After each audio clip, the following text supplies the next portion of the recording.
coming to the final program of the evening here for Wilderness Wildlife Week. I think we're all going to be in for a treat with this panel up here tonight. You're going to have some interesting things you're going to learn about living in Cades Cove and growing up in Cades Cove. I'm Downey, the Tourism Director for the City of Pigeon Forge. I'm pleased to be able to introduce our participants in this panel tonight. First, I'd like to introduce my longtime friend, Ken Jenkins, who we call the father of Wilderness Wildlife Week.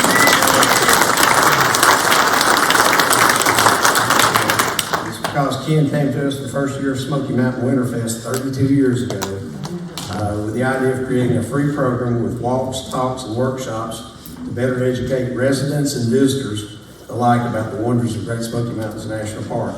Ken, we can't thank you enough for bringing this wonderful idea to us. I know it makes you very proud that Wilderness Wildlife Week has become one of Pigeon Forge's most popular city-sponsored event. See a lot of faces in here that come to Winterfest regularly, and we appreciate all of y'all for talking to that with your friends. We got people here I know that now. How many first-time Wilderness Wildlife Week people we have y'all? There's a couple here and there. Thank you for being here. Thank you for your time here. For many people, Cades Cove is their favorite destination in Great Smoky Mountains National Park. Can I see some hands? I thought there'd be more than that. It's a pretty good show. I often tell people that there's no more beautiful and peaceful place in God's green earth than Cades Cove. So I'm very much looking forward to learning more about a special place from our panelists tonight, and I feel certain that you will as well. The first participant I would introduce to you is Bernard Myers. He was born in December the 23rd of 1936 in Cades Cove. And went on 1 year of school at the Cable School. About 12 families were left in the Cove at that time. His parents were Goldman and Viola Myers. There were 3 brothers and 1 sister in the family. He graduated from Townsend High School in 1954, retired from the Aluminum Company of America in 1998, and has been happily married to Joan for 65 years. He is very active in the Cades Cove. A round of applause. He's very active in the Cades Cove Preservation Association and the Cades Cove's Museum in Maryland. Bernard has written a book, A Kid in Cades Cove, also on a DVD which includes talking about the Pearl Harbor tree, which I'm sure some of you may know about already. Another book he was instrumental in publishing was I've Heard It All, which are the true stories as told by his sister Bonnie Myers, who works for the Great Smoky Mountains National Park. And Bernard's presentation also did a presentation today from 4 to 5 entitled A Cades Cove, Willie Oakley and Uncle Sherman Myers. The next participant is Judy Myers Johns. She was born on December 17, 1952, as the second child of Hugh Myers and Verna Birchfield Myers at Blount Memorial Hospital in Maryville, Tennessee. She lived with the family, including 3 other children, in 3 different houses within Cades Cove without electricity. The first house was at the foot of the mountains across from the Missionary Baptist Church in Cades Cove, and it was in the Jonathan Myers house, her great-grandfather. From there, the family moved to the Noah Birchfield house, another great-grandfather, and the last within the Cove at Tater Branch in the Gregory house, which is commonly referred to as the Ranger Station. The house was the first ranger station for the Cove. About 1963, the family moved to the mouth of the Cove near the campground in order to have electricity. In 1970, Judy began work for the Great Smoky Mountains Natural History Association at Cable Mill, selling penny candy in the store and conducting demonstrations, weaving on 4 harness, floor loom, cooking on a wood stove, gardening, milking cows, helping with the mash and the moonshine still, etc. Judy's grandfather, Charles Myers, was the miller for 20 years with the Natural History Association at the Cable Mill. Judy also worked with Bonnie Myers, her second cousin, who's the sister of Bernard Myers that we just introduced to you. You can see there's going to be some interesting stories told tonight. Next is Richard Anderson. Richard is on the other side of Bernard over there. His parents were William Lloyd and Pauline Dixon Anderson. Richard was born and raised in Blount County, or Maryville, Tennessee. Graduated from Everett High School in 1959. Graduated from the University of Tennessee. Knoxville with a BS in Industrial Engineering, and is a retired engineer who worked at the Y-12 Nuclear Weapons Complex in Oak Ridge. Richard is a charter member of the Cades Cove Preservation Society and has also served as president, second vice president, and secretary, as well as a member of the association's board of directors. He presently serves as the treasurer of the Cades Cove lineage. Richard is related to the following families who lived in Cades Cove: the Birchfields, the Myers, the Olivers, the Sparks, the Lee Quires, and others. And all of us who love Cades Cove are very familiar with those names. And our final panelist of the day is Stephen G. Weber, here right beside me, who is the third generation grandson of John Oliver, the first settler in Cades Cove. His great-grandfather, William H. Oliver, and his grandfather, John W. Oliver, served as ministers of the Cades Cove Primitive Baptist Church. He is presenting a program on the minutes of the church files on tomorrow from 1:30 to 2:30. It will be a history of the church, baptisms, ministers, feuds, exclusions, and last meetings. So that's your panel, so please give them a round of applause. And I'll turn it over.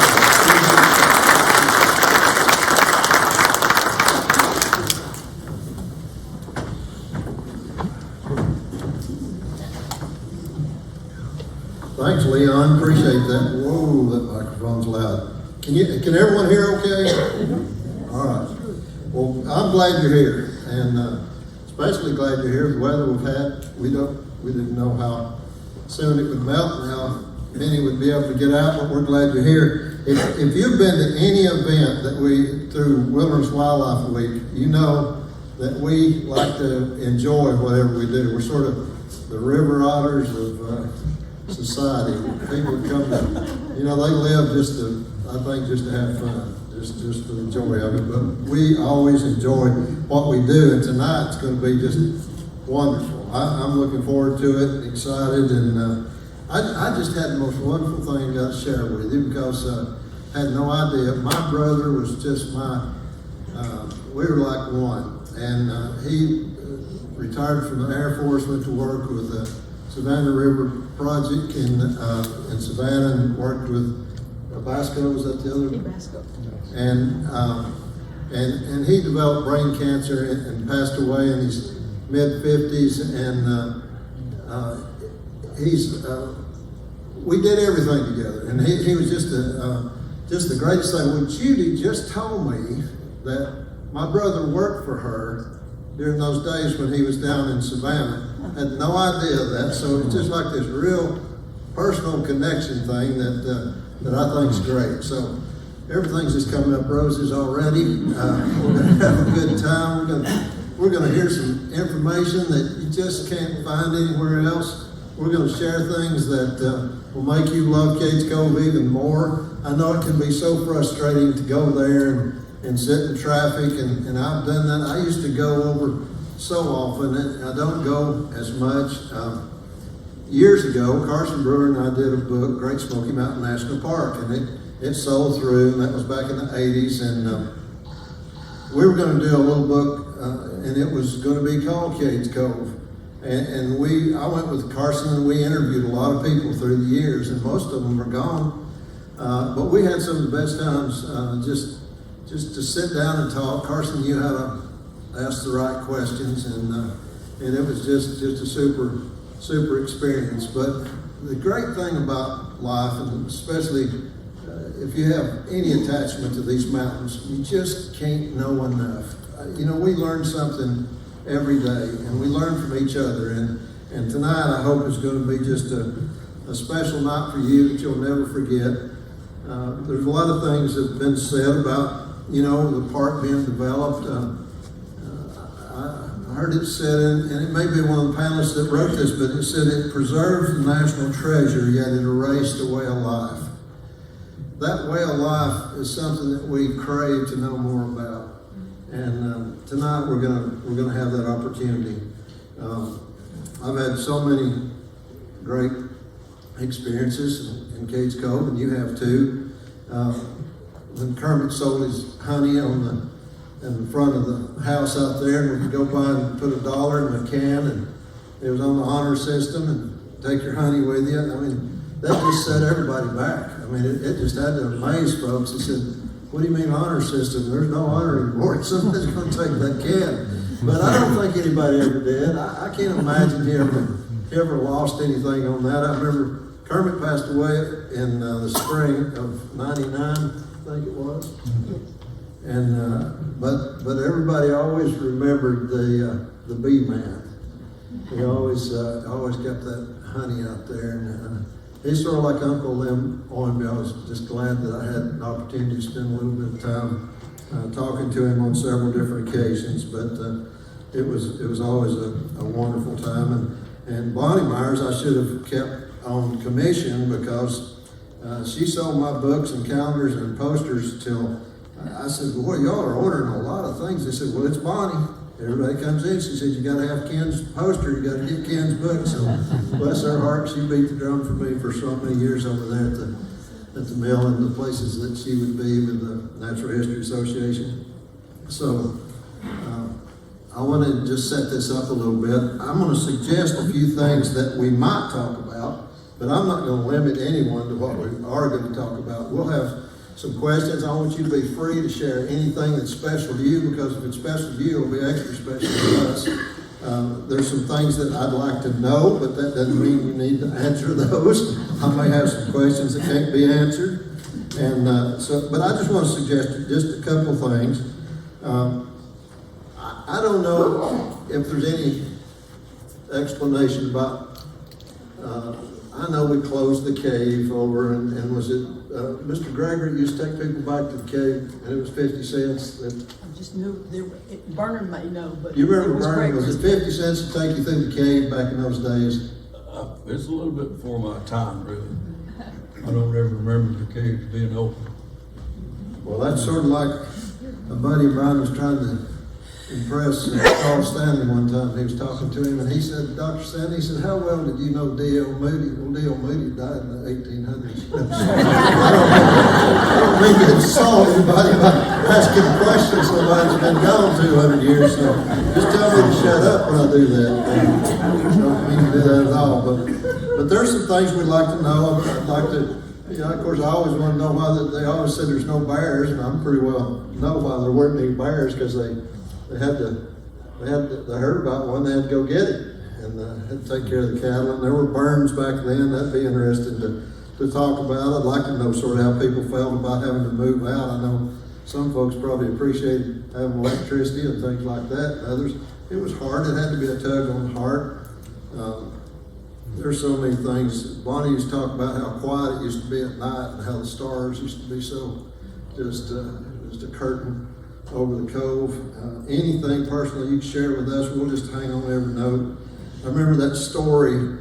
Bert, did you tell a story about when Kermit was trying to help John Oliver with the mail truck get up the hill, and they tried 3 times and he couldn't do it, and he went back and told him to get his team of horses or mules, or his team, and he pulled him over the top. When they got over the top, John Oliver gave him a dime. And he said, handed it back to him, he said, I think you must need this better than I do. At any rate, just so many great things we can talk about. Those bricks I look at over at the Whitehead place, that was, they call it Whitted or Whitehead? Whitehead. I always thought so too, but I've been corrected on that too. Folks will correct me. We say a lot of things, we make up our own words sometimes, but that's okay too, somebody did. And I want to talk about the Pearl Harbor tree. We'll talk about a lot of things. John Oliver was a veteran of the War of 1812, is that correct? Yes. Yeah.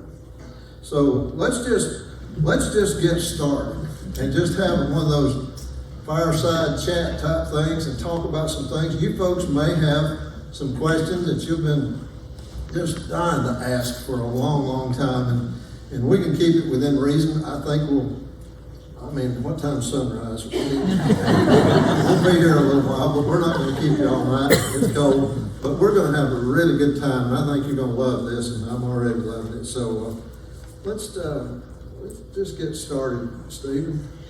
Some things that we might be. You said thanks a lot. Why start with me? Let's talk about some things. Have I mentioned anything that sort of brings back a really good memory to you? And what were some of your earliest memories? Well, my earliest memories were, of course, in Townsend. My grandfather moved out of Cove in '36, and Well, let me move this in just a little bit. The mics are really good. It's just, we're having. that's that better. Okay. He moved his family out of Cove in '36, and bought 600 acres in Townsend from the farmer family in what's called Bethel Church Road now. It's up past Bethel Church in Mitchell Hollow where he built his house. And of course, we spent a lot of time there. But one of the things, a little misconception, is of course the Oliver family always thought that John, the original John, moved into the Cove in 1818. And that's what the park still presents. But after my Uncle Hugh, my grandfather's youngest son, after he retired from the Air Force, he promised his daddy that he would do research on the Oliver family. And what he discovered is that John Oliver probably did not move into the Cove until about 1821.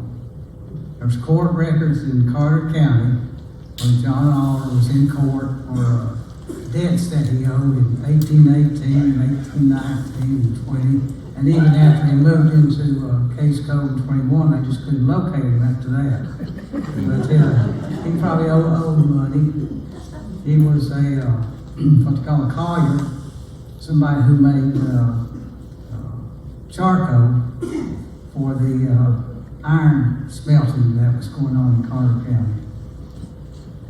His wife, Lorraine, was a bound woman. In other words, she was indentured to some other people. She's an orphan.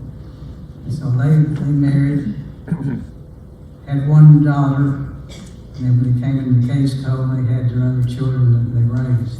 He was with Andrew Jackson at the Battle of Horseshoe Bend in the War of 1812, and came back in and settled in Cades Cove. And 1821 is probably the right date, because before that was after the Calhoun Treaty.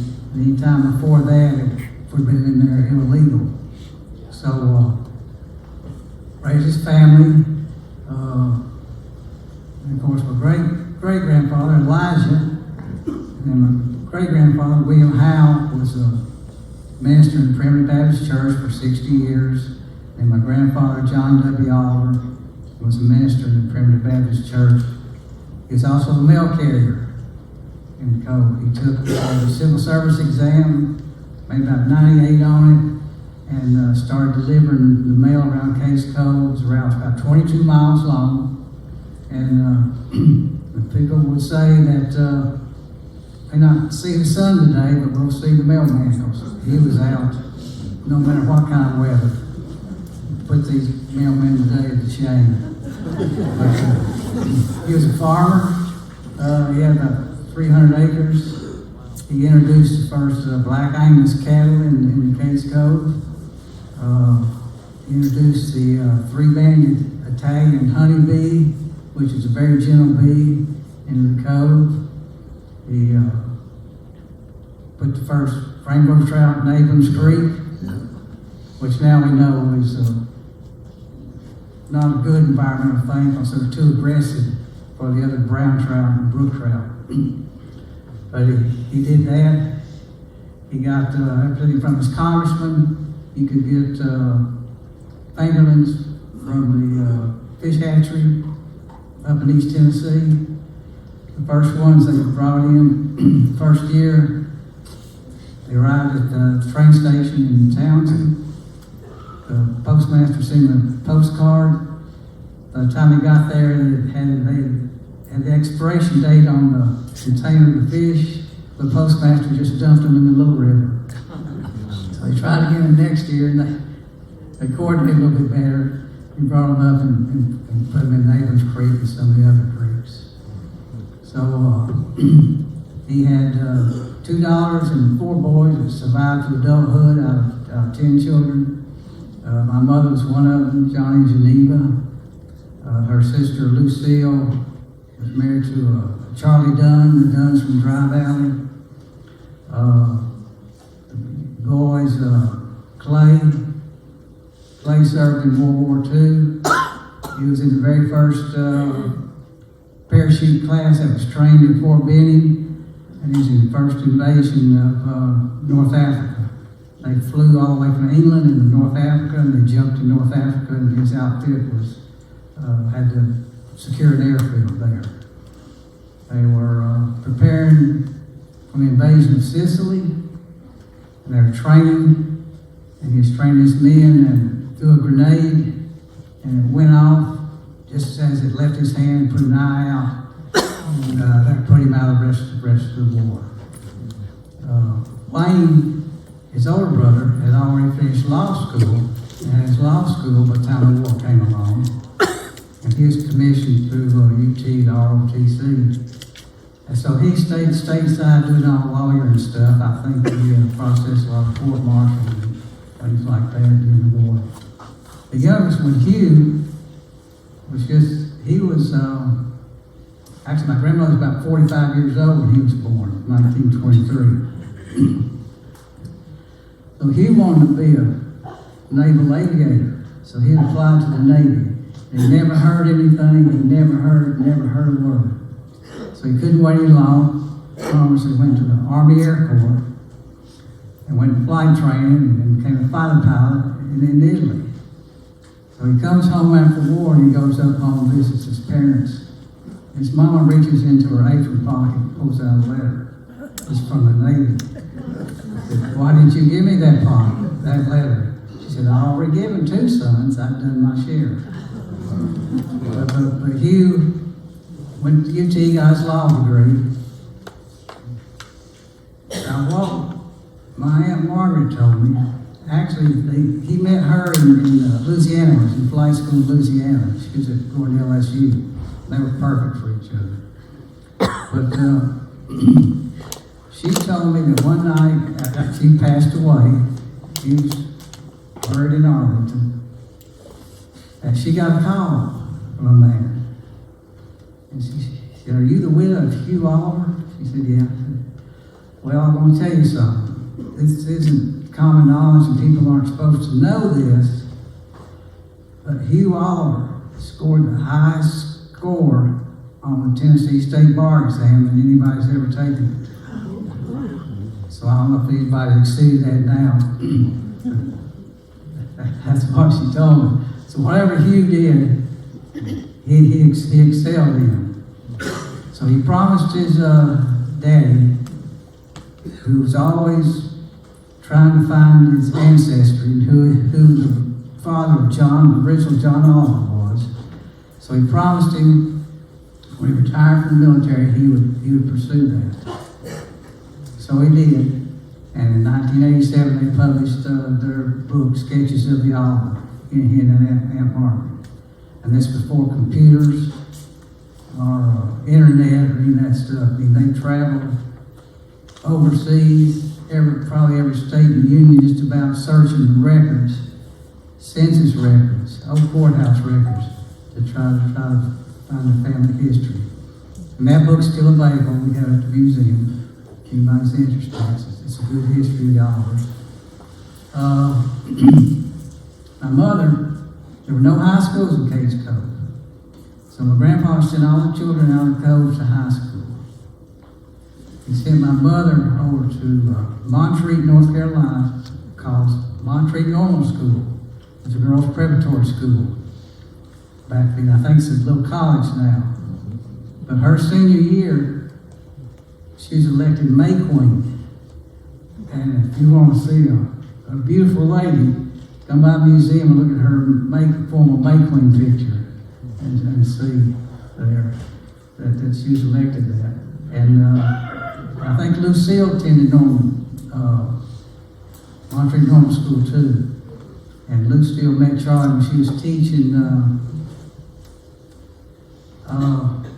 in Dry Valley. I can't think the name of that little school. It wasn't Red Bank or Red Bank School. She was teaching there, and met Charlie.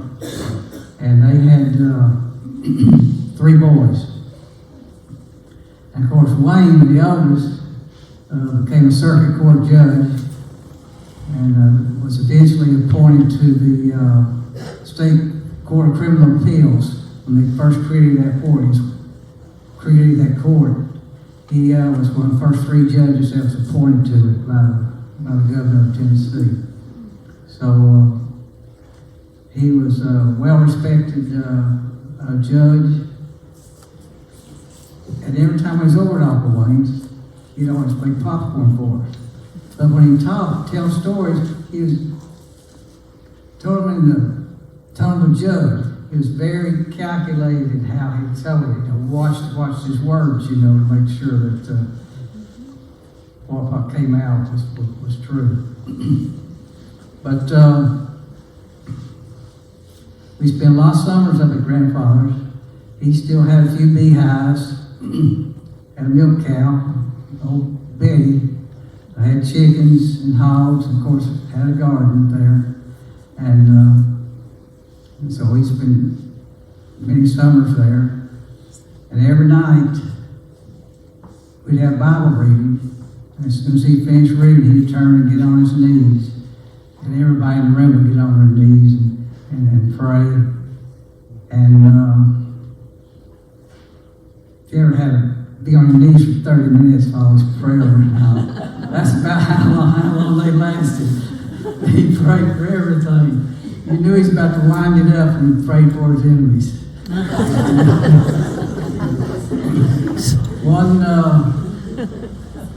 In the early 50s, we were up there and we went up to Cades Cove. Grandfather drove his old cars, a Dodge or a Plymouth, probably late 40s, drove up there. Went to the Primitive Baptist Church. It was still an active church then. They were just meeting once a year, but it's still an active church. He unlocked the church, and we went in, and he let us ring the bell. He had the bell rope still hanging down there, and he let us ring the bell. Went out to the cemetery, my grandmother's grave, and some wild beast had backed up and left his calling card on the corner of her grave there.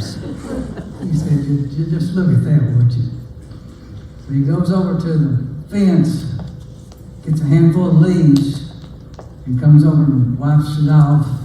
He pulls out his clean white handkerchief and wipes up the residue. And we're standing there watching and I said, Grandpa, was that a bear? He said, no, Mr. Fox did that. If I'd been here when he did it, I'd kick that summit clear across his graveyard. But he wasn't being funny. What I was trying to say, he wasn't going to allow man or beast to defile the memories of his loved ones. And he wanted everybody to be known. I mean, he would make headstones for people in the cemeteries who didn't have one. I'd seen him in the shop where he worked on them. I never saw him working on any of them, but I seen he had some there and had the names outlined on them with the getting ready to chisel them in there. So, Stephen, I want to come back to you in just a minute with a couple of questions, but I couldn't have remembered that much if I had it written down. I don't know how you do it, but that is amazing. And I have a couple of questions that you've prompted that I want to ask you in a minute, and I'll come back to you if you would. I appreciate all that great information. Judy, what were some of the things that were sort of just, I guess, the biggest treasured memories in your family? What do you think some of the most extra special things when you lived away, you thought about things that happened when you were growing up and how you lived and especially when you get involved so much in society and then you look back at how simple life was and how great people were and how people helped each other. I know it must, there were so many hard times. I'm just talking to my great-grandparents, but there must have been a lot of great times too. Bernard said he remembers 12 families. I remember 5 between my grandfather and our family. my great aunt Dealey and her son, the Collins, and the Larry Sparks family. So I remember 5 families, all of us without electricity, all of us as poor as you can get. I mean, I had one dress that I wore to school all week long until I was a junior in high school. And it just was. I didn't think that much about it.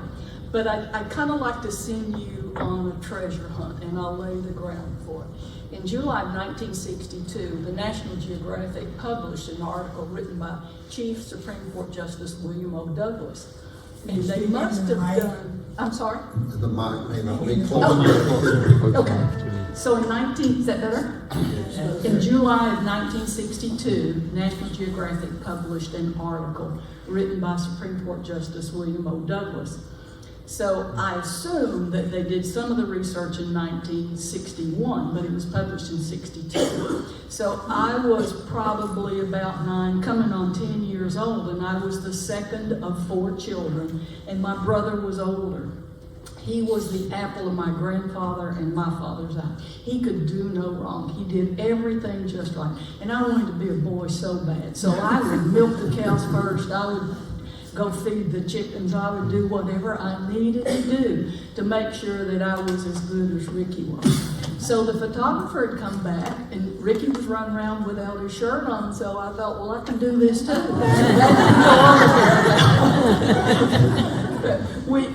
It wasn't that it was hard, it just was. I learned to drive a tractor when I was probably 4, and Daddy would start it, he'd put it in gear, and I would drive the tractor as far as I needed to, and I knew how to hit the kill switch on it.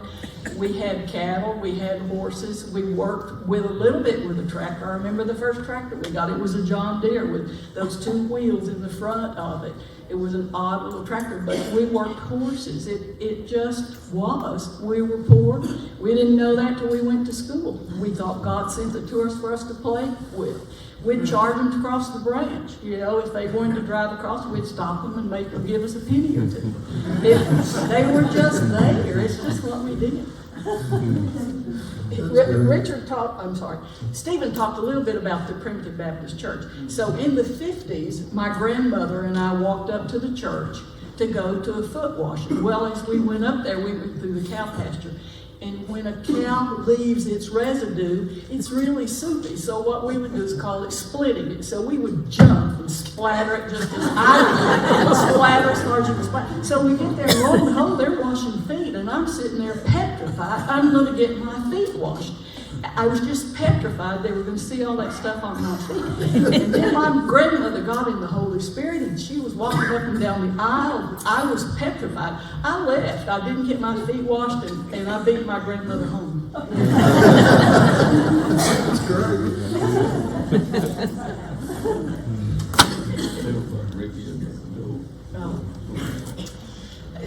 Bernard asked for a story. I have ulcers. As a child, I was born with a bad stomach, and we had to have goats. So, because goat milk I could process easier in my stomach. So, Mama was ashamed to change my diaper everywhere because you take the diaper off and smell like the goat. So we had goats everywhere. And Ricky had a little pedal tractor, and he convinced me it was my idea. But he tied my hands to the steering wheel, he tied my feet to the pedal, and he hooked me up to the goat. He took the hickory switch and he hit that goat. It took off over the hill, it went down under the fence, it turned over on its side, it dragged me out to Tater Branch with my grandfather right on the heels, just screaming and yelling. Finally got the goat stopped, and he asked me, he called me sister, and he said, "Sister, are you okay?" And I said, "Yeah, I'm fine." And he said, "Okay." And he pulled his belt. And if you've ever had somebody whip you with a belt, you pull your belt out, and when it comes out, it'll pop at the end. Yes. That thing popped, and he grabbed my brother, he wore him out, and I was fine.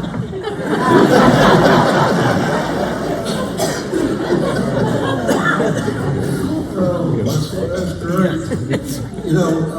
I've heard folks say, we didn't have anything, but we didn't miss what we didn't have.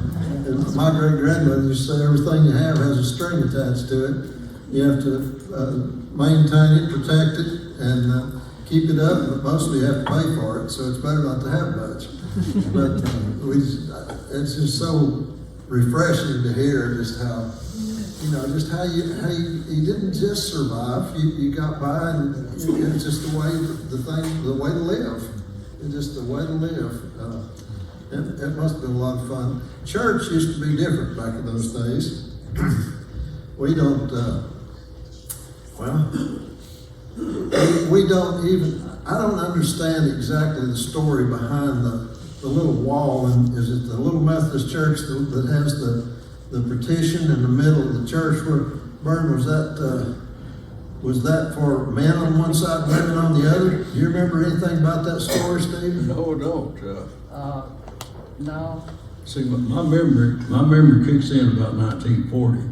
And most everyone was gone from Cades Cove. No church services. I grew up pretty much a heathen.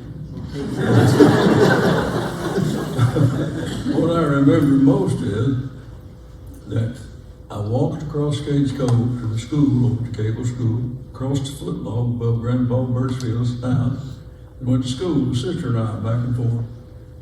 And on real bad, snowy, icy days, very boring, would come. He was our postman at the time after Mr. Oliver left, and he was our postman, and he would drop by and pick us up after school and bring us home. But I well remember walking across the cove to school, and lots of good memories. I remember going, helping my dad shell a turn of corn in the crib. I was big enough to turn the crank to shell the corn. And he would take that down to the mill, down to Cable Mill, and get it. Aunt Bess Myers, Aunt Bess Shields Myers, I'll get it right in a minute. She was the one that came and ground the corn for us. She wasn't really my aunt, but we called her aunt out of respect to her. My dad called her Aunt Bess, even though they were close to the same age. She was a little bit older than Dad. And I remember another gentleman, Jimmy Proctor, that helped Dad. He and his two sons, Sherman and Willie, helped Dad every year gather corn. And they wanted, well, all the pay they wanted was a load of corn. Now, what they did with it, whether they made moonshine or fed it fat and hog, I don't know. But that's the pay that they wanted, and that's what they got. Uncle Jimmy and Willie would stay with us. By the way, I was born there on the hill where the Pearl Harbor tree is. Our house sat directly behind where the Pearl Harbor tree is. And Uncle Jimmy and Willie would come and stay all night with us for a week. It took them a week to gather the corn. And they would stay with us while they were gathering corn. Sherman Proctor was married, and he was living out in the flats. And he would walk out from out in the Chestnut Flats to help pick corn. But we were self-sufficient on that farm. I don't remember any stores. The grocery stores had all closed by the time my memory kicks in. But we had this rolling store deal. As a retired school bus came through, he had shelves and things. He had anything in there he wanted. But Mom, she bought sugar, coffee, salt, and a few canning supplies. That's it. We lived out of the garden. Everything else, that woman canned it and put it in the cellar there on the hill. Vern, how often did the rolling store come by? They would come by about once a month. So you had to be prepared for what you needed to get us in. The good deal was, Mom would save eggs. We had free-range chickens back in the day, and only we didn't know they were free-range. We'd gather eggs in the barn loft every day. That was one chore that had to be done, gathering the eggs. And Mom would collect them, and she would usually have a case of eggs ready for the rolling store to come. And she would trade whatever she was going to buy and swap the eggs. And sometimes she would actually get money back from the guy. And she actually bought a Singer sewing machine with her egg money. She had a sewing room upstairs over the living room. My dad and Uncle Charlie, Judy's grandfather, built that house in 1926. And evidently there were some rooms of the rumors of the park being formed because Dad never did finish it upstairs. All he finished upstairs was the park over the living room, and that's where Mom, she turned it into her sewing room. That's where she kept a quilt frame, and there was a quilt in progress at all times. And she never threw away a scrap of a rag of cloth. She had a big old wooden box there, and she kept nothing, no cloth was thrown away. She put it in a quilt. And how the woman found time to make quilts and all that, with all the work she done, I'll never understand. She and Dad were perfect for one another. Never, ever did I hear an argument. Dad was looking at a place over in North Carolina. If you lived in Cades Cove at that time, you needed a place to go to. Because if you broke one of their rules, you got a 30-day notice and you were gone. But Dad looked at this place over in North Carolina, and he was really talking it up. And Mom said, "That's a long way from home." And it was forgot, never mentioned again.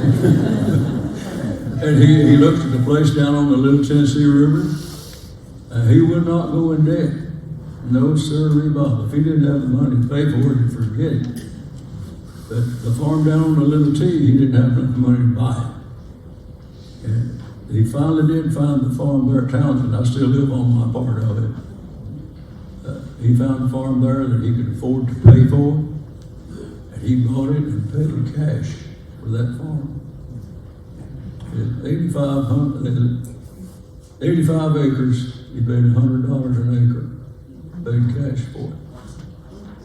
I still live. My grandson lives in the old house that we moved out of Cades Cove into. Big farmhouse. He has remodeled it, and it's beautiful inside and out. But he left the upstairs the way it was back when we moved there, the old tongue and groove wall, the ceilings and walls. And that's where those 4 great-granddaughters live. Ages 13 down to 5, I guess. But they have a 1-year-old little guy. He's a cobbler walk. He gets his way about everything. But they're a wonderful family. They're good church people. They go to church. Everyone's girls love the Lord. And they go to church and they're faithful to the church. And I'm so proud of them. That's great, Brian. Thank you. Did you write the story about the old school bus? I guess the school bus driver must have lived down below the cable mill, and you talked about how he'd pick you up before daylight and bring you back in about 7 at night. But sometimes when they were building the bridge down to Wide, didn't you have to go over Rich Mountain Road and go all the way around that way? In 1943 or 44 was the last year of school in Cades Cove. The following year, Rufus Cody hauled us out of Cades Cove to Townsend High School. And I'll go back just a little bit farther. I asked our teacher one day there at the cable school if I was in the 1st grade and Bob Cody was in the 2nd. And I asked Miss Martin if I could be in class with Bob. She said, "Well, sure." She thought I meant for that day. Next year, at the 3rd grade level, I went on in the 3rd grade with Bob. I skipped the 2nd.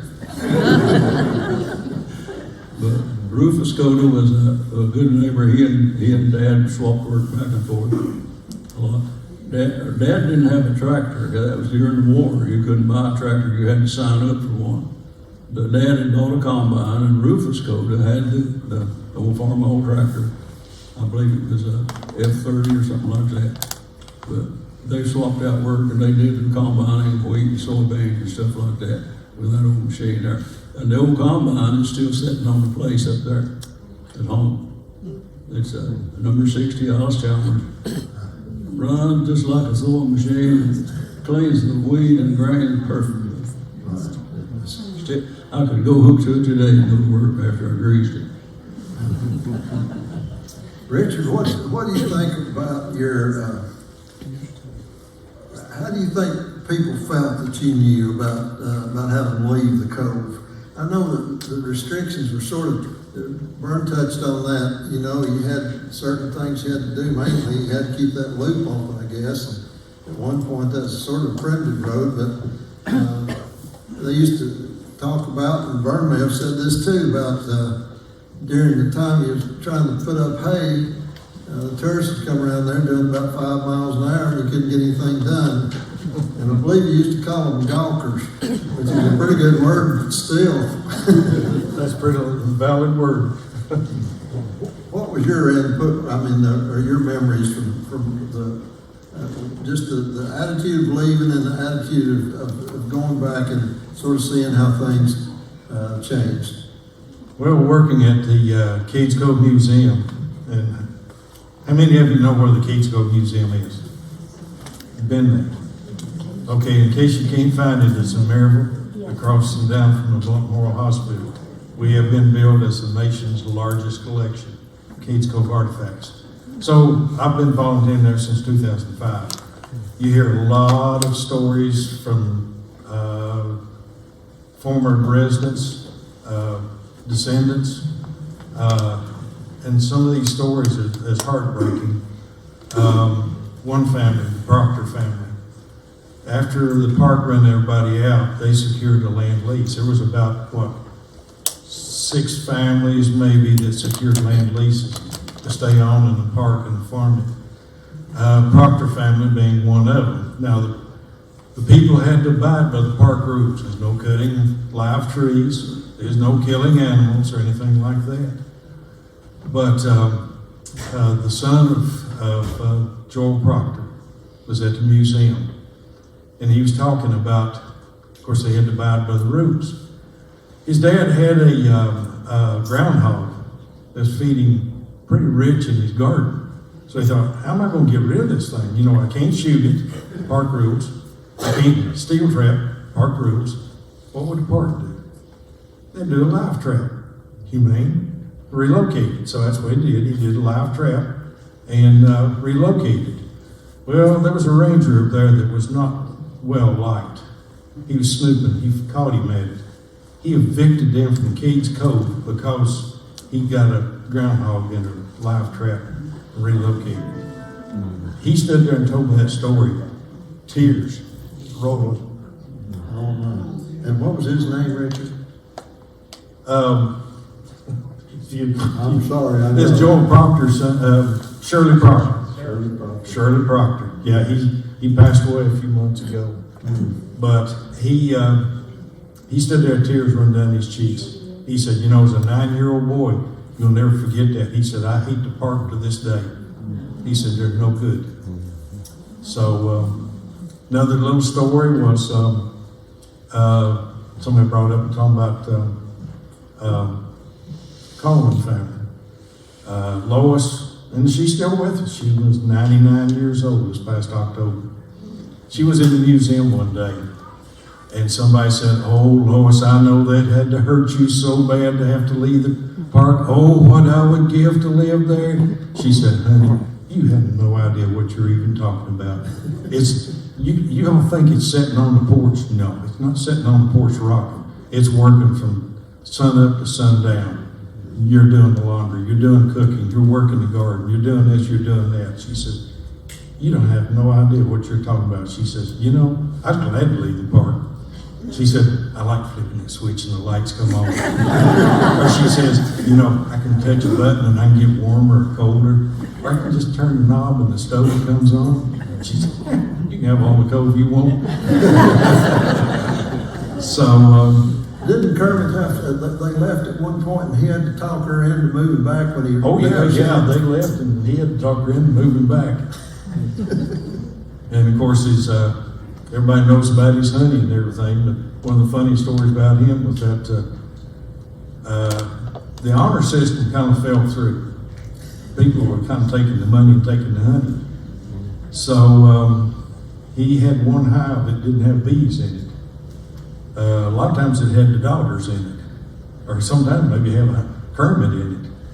So some people got some surprises there when they wanted to take some honey or money from him.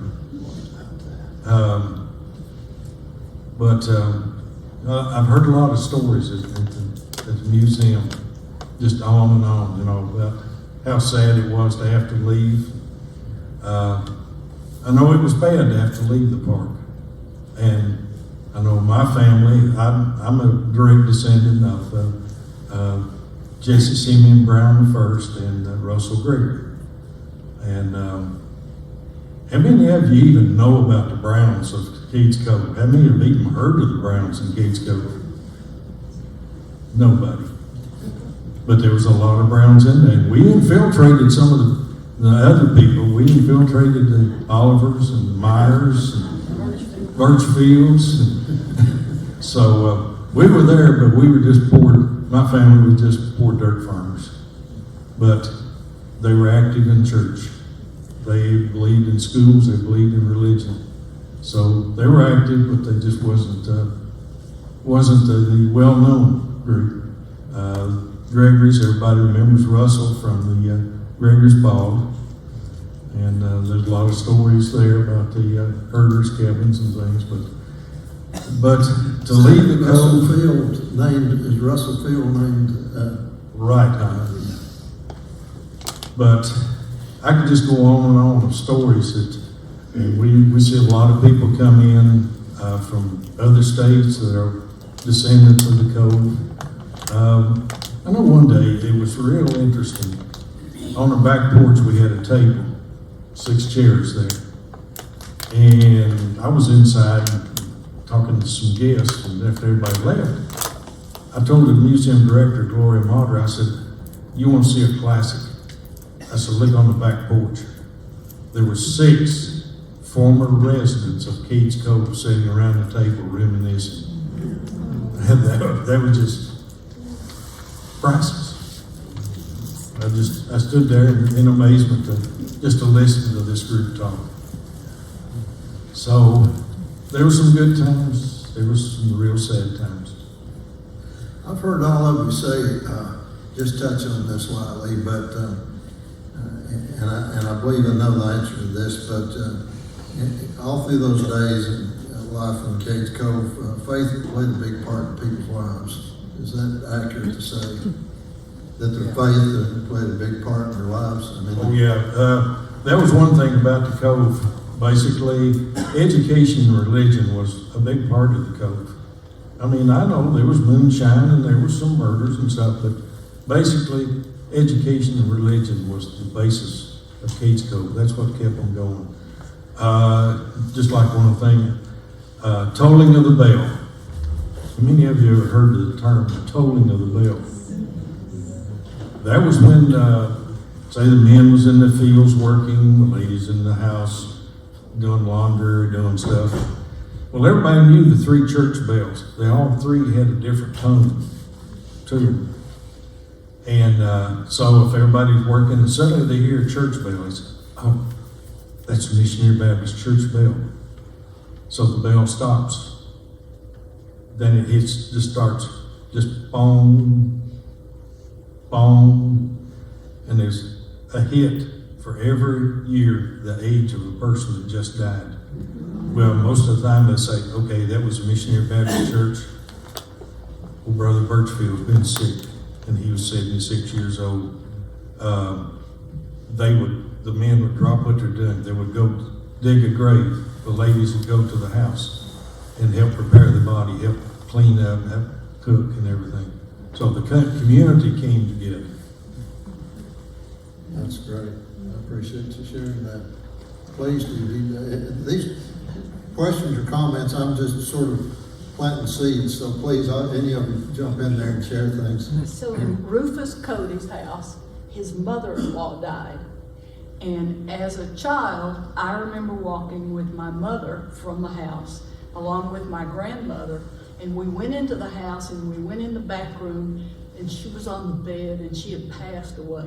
Another petrifying experience, and they washed her, they cleaned her, they got her ready, and then we buried her. But I remember seeing her as plain as day, laying on that bed, not realizing what we were going there for. I couldn't have been more than maybe 4, maybe 5 at the most. Wow. Judy, did y'all, did you boil your clothes? Did you have any bluing and things Oh like yeah, that? my little brother ate bluing once. Lord, he was sick for a while, so we Y'all know what bluing is? Anybody know what bluing is? A lot of guys wore a white shirt with them overalls to church, and that white shirt was extra white because you put balloon in it. But I always thought they ruined those clothes when they threw that balloon in those white shirts. It just melted and everything turned blue. We didn't boil. We had the first washing I remember. Well, actually, we did have a kettle. We washed and down at the Birchfield house. But when we moved up to Taylor Branch, we had a washing machine that had a gas motor on it. It had ringers. Well, them suckers will get you. So you know you had to get careful. But Mama had a washer there. We had to help, but it was a lot easier than that washing kettle. Yes. Mom. Burn, please. My mother bought a Maytag Morris washing machine with a little gasoline engine on it, and she thought she had died and went to heaven. She was used to the scrub board, you know. And actually, we had on the hill there, we had an old cistern, and on out late in the summer, it would get mosquito larvae in it. We called it Wiggledale.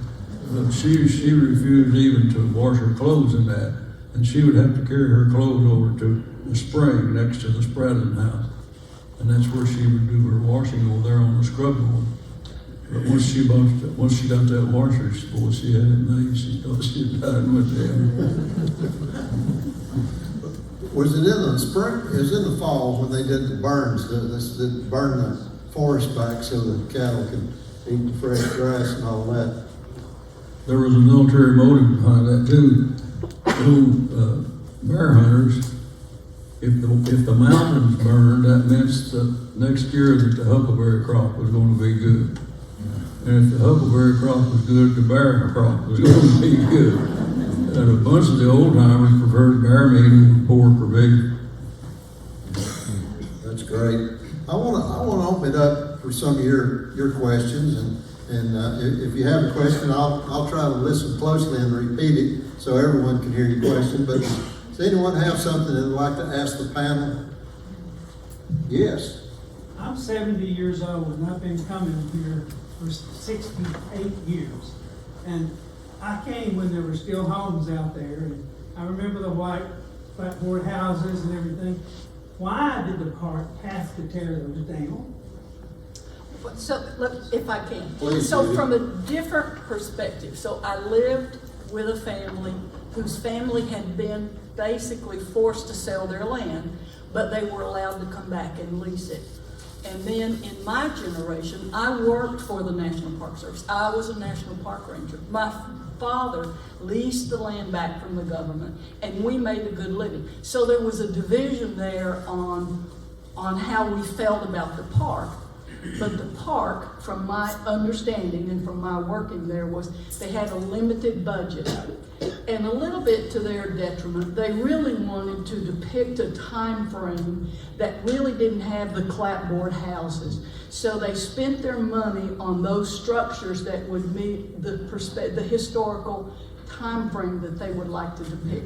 But like Bernard said, when they moved out of his house, they burned it within 10 days. I remember seeing the house burn down by Taylor Branch, and we still had some stuff in it that we had from the CC camps. We'd stole it from over there. But it was, phonograph machines, and we'd play with the records like they were discs. But the park simply didn't have the funds, was what I was entrenched with. Now, I can remember when I was probably in college coming back and there was one house left and one old gentleman still out there with his cattle farm. Do y'all know who that would have been? Probably Kermit, wasn't it? Wasn't he the last one to leave? Yeah. He was the last one. His was the last house standing. Yes, sir. But John Oliver's house is the oldest structure, is that correct? Is that- Yes, as far as we know, yes. Okay. Of course, my grandfather, John W. Oliver, he fought the park. He was not opposed to the idea of the park service there. He was opposed to the idea of not allowing people to remain, until they passed away in Cades Cove. And he challenged it. And of course, Colonel Pigeon with the Park Commission, of course, hated him and his case went to the Tennessee Supreme Court 3 times, and he won on 2 occasions, and the third time, they kept going after him, and he lost it. And they moved out in 1936. Within an hour after they left, the Park Service burned their house. It's out of spite. So there were some difficult times and some, obviously you've heard some wonderful times, but as Judy said, and I've read this in several accounts, that the real focus was to bring sort of a representation of that turn of the century life when there were more cabins and there were board homes and things, and if that was their part of their incentive and their budget was only support that, then that was the way that I guess they justified taking some of those houses out. It's difficult for us to understand. It'd be even more difficult if that was your house. But someone had a question. Someone else had a question. This lady right there. Yes, I I'm was sorry. gonna ask you. Ruth? Did your family, the Olivers, build the Primitive Baptist Church? Were they the people that built that church to begin with? The one that's still Yes, standing today? And I've heard that there's there's handprints handprints on on the ceiling. yes. Did they do that for any particular reason, or did it just It was happen? probably a hot day when they were putting those boards up there. Okay, And the soot from the stove. okay. Yeah. See, back then, In too. 1885, see, I believe that's right, I checked the records tomorrow when we talk. They voted to build their own church house. And they said that other churches could use it, and they weren't using it as long as they were churches in good standing. So, in about 1900, they voted to buy a bell and build a belfry. And then they made other improvements. And they put a fence around it. And when the park commission condemned it and brought it to the church, the graveyard and all the land with it, they gave them $1,100 for it. I always wanted to think those handprints on the ceiling were much more important than that. I just thought they probably got to shout when somebody went clean the roof. As I understand the handprints on the ceiling, back then, the men didn't have lotion put on their hands. They were chapped a lot. They used hog lard on their hands to soften.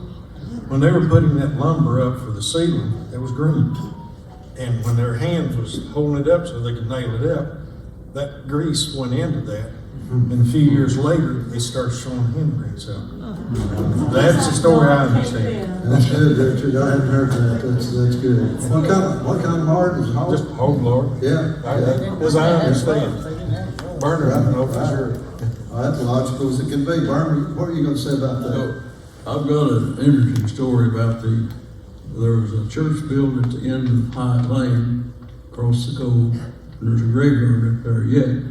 And Peter Cable donated the land for the graveyard and for the church, and he deeded it to God Almighty. And that caused some problems for the park. And as far as I know, it's still deeded to God Almighty. I like that. Well, I don't have any kids. I know where my deed's going to go. There was another Methodist church in the Cove called the Hopewell Methodist Church. I think it deteriorated even before the park service took over. But it's the graveyard's still there. It's a pretty graveyard. It's where Kermit's place was, just as you pass Kermit's and right there when the woods start, there's a path up to that cemetery. That's where Hopewell Methodist Church was. Most everybody knows it today as Lawson Abbott Cemetery. Now, you all knew this, I'm sure, but I used to roam around with Henry Morton and Glenn Carter and folks looking at some of the cemeteries, and I'd find a lot of headstones that had WBD on them. It took me a while to understand that people wrote like they spoke, sort of in phonetics, and one day I saw it spelled out. W-U-Z was the W, and D, or the B was B-A-R-N, barn, and D was D-E-D, was barn dead. Did you experience that in the cemeteries when a child was born, stillborn? I don't. I've seen it several times since in several places, and so I didn't know if that was true at the Judge Park. Gentleman in the back had a question. What was the winter like back then versus today? What winters? Picture my grandfather carrying the mail in a Model T on Parsons Branch Road. There has to be at least 10 inches of snow on the ground. And nowadays, with their four-wheel vehicles, they can't get out of post office. Nothing stopping. He carried nothing. So he'd carry the mail. The mail first came into Cades Cove about 1850s. They came about maybe once a week. And I think it first came from Sevierville. And they found a letter in Noah Birchfield's house from the postmaster in Sevierville saying he paid him $20 a year to allow his post boy to spend the night there, before he made his trip back home. But there's always post office. Did you have global warming back then too?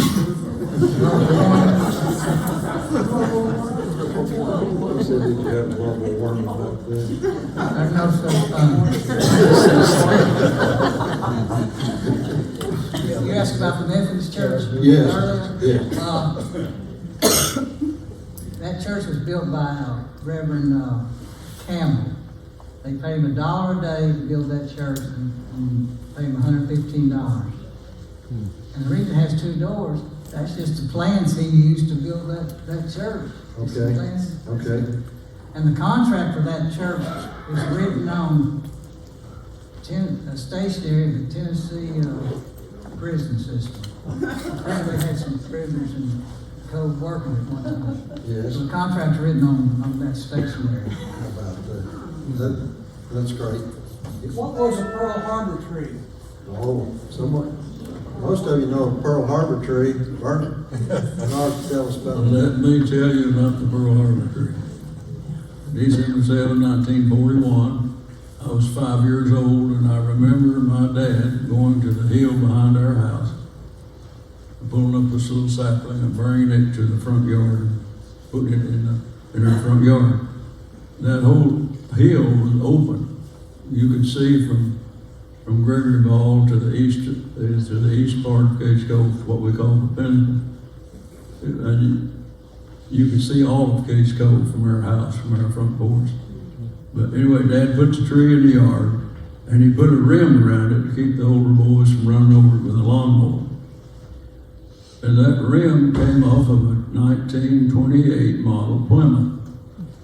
And the reason I know this is that my Uncle Sherman gave that car to my older brother for work that he'd done. He cut it down and made a truck out of it, put a little short bed on it, he'd haul some wood on it. But mostly they ran through the fields, through the hog wallers and the cow piles and the mud holes, making a mess of things. Wherever they run out of gas, that's where they left it sit. And the next time he'd find someone going out of Cades Cove, he'd send the gas can to get some more gas. And he'd hitch up the mules, he'd put the harness on the mules and pull that car back up to the top of the hill. And put the gas in and they'd coast off and they'd ride until they run out of gas again. But he planted, I'll get back to what I was supposed to be talking about, the rubber tree. But he planted that tree. He had 2 sons that had just graduated from high school, and they had hard on at Alcoa. He told them boys that get out of Cades Cove, don't be stuck over here like me. And they had hard on at Alcoa and were working when the bombing took place. And when that bombing took place, he knew his sons were gone. And they were gone. Theodore was gone. He was in the CBI, the China, Burma, India Theater War. And my other brother Cleve was in the Philippine Islands. He was in an anti-aircraft outfit. And he said once they got a base established, especially the airstrip, if they got an airstrip established on one of the islands, they'd move the ACAC boys in to protect that airstrip. And he was gone, they were both gone over 3 years. My brother Cleve, the younger one of the two, had his 20th birthday on a ship going to the Philippine Islands. They both survived, both got home, both went back to work at Alcoa. Matter of fact, we all worked at Alcoa. All 4 of us boys worked at Alcoa and retired from there. And I'm so thankful. We farmed together too. We worked at Alcoa. We still raise cattle. And I'm so thankful that in all of the years that we worked together, not a harsh word was ever spoken. Never. I thank the good Lord for that. Vern, people still go over and put flags around that little Pearl Harbor tree, and you know, it's become sort of a real, obviously patriotic thing for folks to come here that know the story, and you've helped promote that story. But people still circle that little tree, and especially in December, but those little flags that I see over there still. And it was very significant that he planted that little sapling that day. Oh, I had the privilege in September of 22, I guess. I had the honor and the privilege of meeting a group of Medal of Honor winners at the tree. That's great. And you talk about a special privilege. Now, those were some, you look at them, you think, well, they're just ordinary men. Not so. They had a little more down deep where it counted. Wonderful. Who else had a question? Anybody have a comment? I don't want to overlook anybody in the back either. Yeah. I'm sorry. What kind of tree was it? It was a sweet gum. A sweet gum, yellow sweet gum. Is it still there? Yes. You know, it's prospered. It's probably 7 foot tall and Just about. Google it. It's amazing. Is there a marker or anything?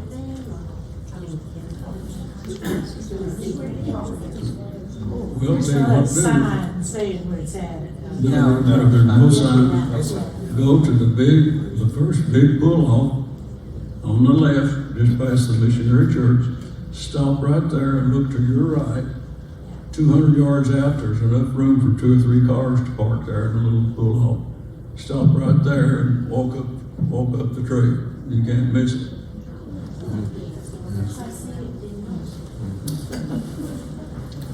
Another sidebar, Ken. My father was from New York. We found his Cades Cove girl. But he came down here in '36, started working for TVA. His father was a harness and saddle maker in New York. He immigrated from Germany. And my grandmother, she was German too, so that side of the family was thoroughbred German. But he made harnesses and saddles for the wealthy families on Long Island, like Rockefeller, who played a lot of polo back in those days. So he serviced a lot of their tax. So he came down here and met my mother, you know, and they got married when he started working for TVA. And then in 1927, I think it's 27, in May, he saw Charles Lindbergh take off from Roosevelt Field on his trip to Bear Springs. Amazing. Well, this has been fascinating to me. We're so honored that you all would take time to just share things that are so meaningful to you. And has everyone learned something tonight? I know I have many things. But thank you all so much for coming and being part of this. Wilderness Week is really more than just talking about birds and bears and all the other things. It's about connecting people with how significant this part of the world is. and how rich it is because of the people and because of the place, certainly, but it took people who had great integrity and tremendous work ethic and great faith to hold on here and establish something that was so great. And millions of people prove that every year by coming here and falling in love with this park. And when we hear more things like you've shared with us tonight, it just makes us even more connected. So thank y'all so much. It's really meant a lot to us. We appreciate it.